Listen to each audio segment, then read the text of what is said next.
put any effort. It goes almost automatically. So some people will tell you that, wow, you saw those beautiful girls? The other will say, which girl? I didn't saw.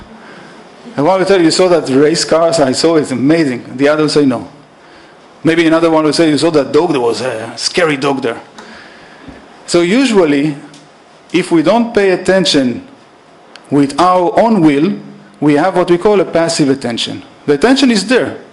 Attention is so important because attention is like the, you know when you have a play and you want to show a person on the stage and there is that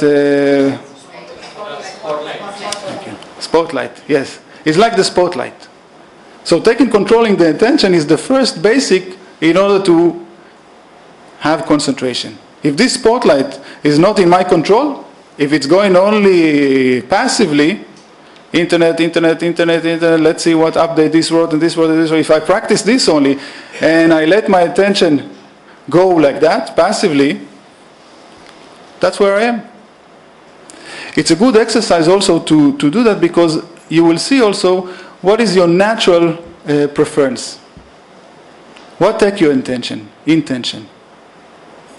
And to learn about yourself. Maybe it's not what exactly I wanted to see. Now there is a difference between that and intention that I use intentionally. Oh, that's funny in English. Intention that I use intentionally. Meaning with my own choice. Here there is a problem because when you do that, you will see that it requires a lot of effort. If you're not accustomed to that. It's a great tool. For example, if I need to study to a test or anything else, and I can put my own attention with my intention, it's great. Usually you see that when you begin to practice, it requires a lot of effort. Because we're not used to that. But it's no different than going to the gym or doing any sport. The first day, the first week will always be seen as very, very difficult.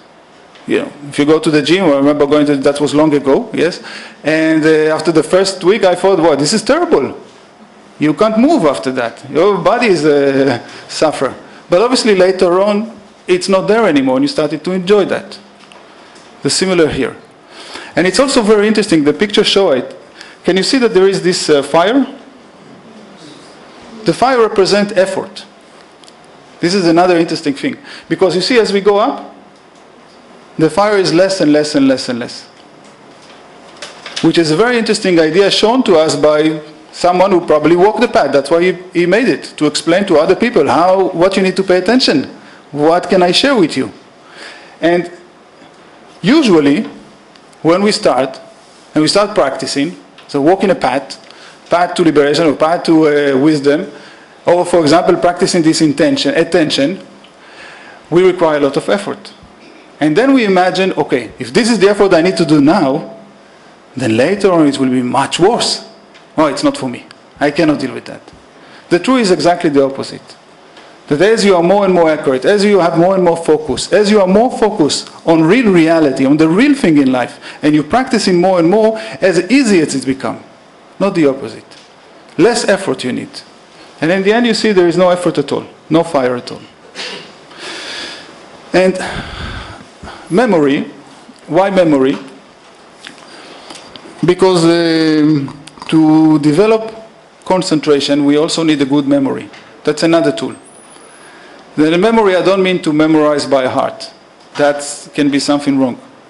But memory is like recording. So we have this video. The video is recording. Yes? If the recorder is not so well, like we saw before with those videos, then there won't be anything that will remain. So in a similar way, attention is where we put the spot. We start to control where we put the spot. What do we choose to focus? And memory is the ability to record it. Meaning to generate experience. Without experience, I cannot learn. Without experience, you don't advance. It's also very important to learn how to do that. For example, one of the advice that anyone can share is that to have a diary or something that you write every day, maybe. One of the best diary that I can recommend you to read is a diary of a guy called Marcus Aurelius. You heard of the name? Yes. The guy was one of the greatest emperor of Rome when Rome was Rome. And I think that in his time it was the biggest in size. And he was managing the whole empire. He was like a god. I mean, the people saw him as a god almost. Whatever he said, he could say, kill them all, and kill them all. He said, you don't like my lecture? Kill them all. No, I'm kidding, yes. But every night, that's why they call him the emperor, the philosopher emperor. Every night he wrote some experience, what he took. The best experience that he had in the day. The best, not just experience as extract. What essence did I take? What I learned today? Oh, that's the word. And he write it. And the beautiful thing that when he wrote it, he didn't write it in order to share it as a book. He just wrote it for himself. Well, later on, luckily it was found. And it's one of the most famous books related to philosophy that I can recommend you. Beautiful. Because it's the thought of a true philosopher. That in the day by day, destruction, empire. But his soul was totally with philosophy. So to do that means that day after day I'm walking the steps. Day after day I have something that extract. The day didn't go just like that. Not here, but let's say that you go to another lecture, which is really good. And there was something interesting, and you felt that there was something. Oh, there are a lot of words, but there was something that I learned. At that moment you feel, I learn. I'm learning something.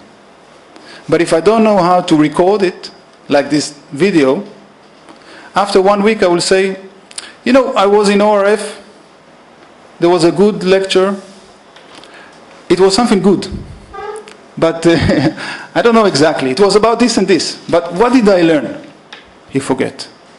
Therefore the two basic tools, attention is my focus, how to control it, and how to record, memory. Memory is also, another aspect of it is to remember who I am. In the beginning, to remember who I am is like a sentiment. To remember what is important. Okay, today there is a lot of TV, movies, Jackie Chan, all kind of things around, yes, noise, as you said. But there are some things in life, if we follow the concept of reincarnation, that are always repeating. For example, it could be a moment near sunset. Sunset is a beautiful moment. It could be a moment where we see the horizon of a sea. Yes, it's a beautiful moment, something very special. It could be a moment where we look at the stars and we see the stars. It's a beautiful moment, yes. But there's also the possibility those are beautiful moments that we saw again and again and again and again and again and again. And if that's a reality and we did see it again and again and again, something remember. And that's another aspect of memory. To bring out with sentiment what is real, what is more me, and less what is not me. Not to identify with that. And as you see, we have those curves. Each curve is what they call paramita. You have it in the backside of the card. So you can work with that later if you want. And where is it? Each paramita is like a value. Something to conquer. It's not conquered in terms of to have. It's conquered in terms of to be. Who I am. Something that I conquered as a quality. And those qualities are like a milestone. Okay, you reach that level, you reach that level, you reach that level. And that is important because those milestones mark that I am advancing the path. So, the first one is what they call dhyana. I'll go through it fast and maybe later we can have some question about it. Dhyana is, there's a lot of way to explain it. But it's the first. And it's beautiful because it's not so difficult to achieve. It's what is called to be presence. Presence as to be present. Like, in the class when they said, I don't know, Ankur, are you here? This one, are you here? And you say, yes, I'm present. Or in the army. Well, army. Are you here? Sometimes it's been described also as generosity. The same, dhyana. But generosity doesn't mean necessarily to subscribe to some organization and to send money every month automatically. Although it's generosity.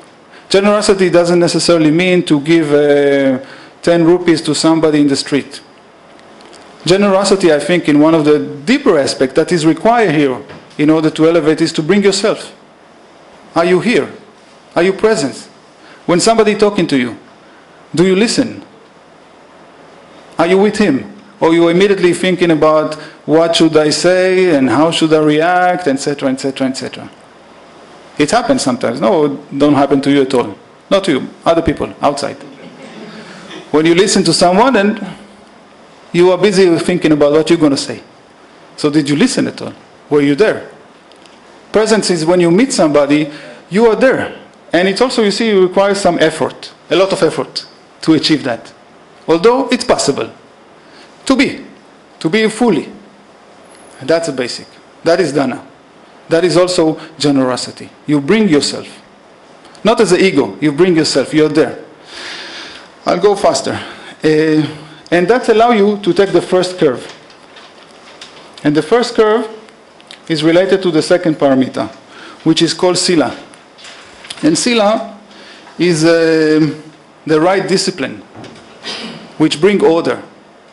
All those words, I know they're a bit scary. They might sound, you might say, okay, he's Israeli by origin, therefore he's using the army terms and all this.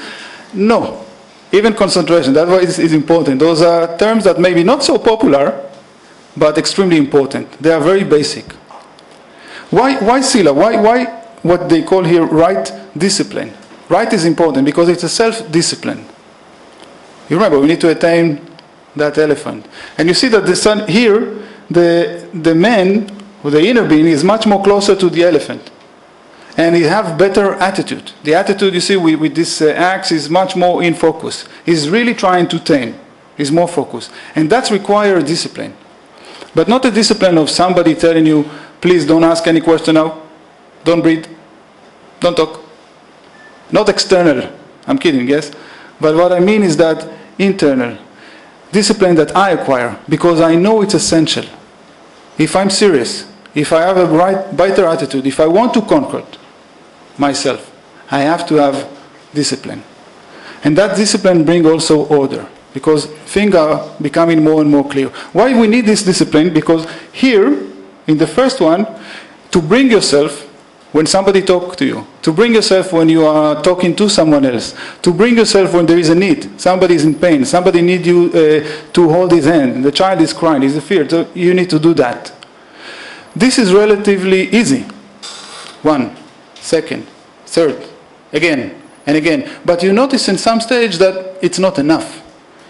In order to walk the path higher and higher, you need to make it all the time.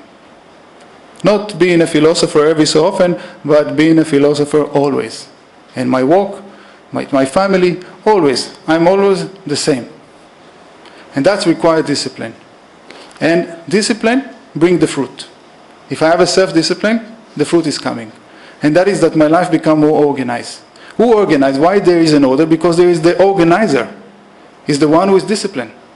And therefore life is organized. And I can advance. And the funny thing is that there is less effort when you do that. It's a way to help us to have less and less effort. And again, it's look paradoxally, because when we look at it from outside, it seems that you need to have...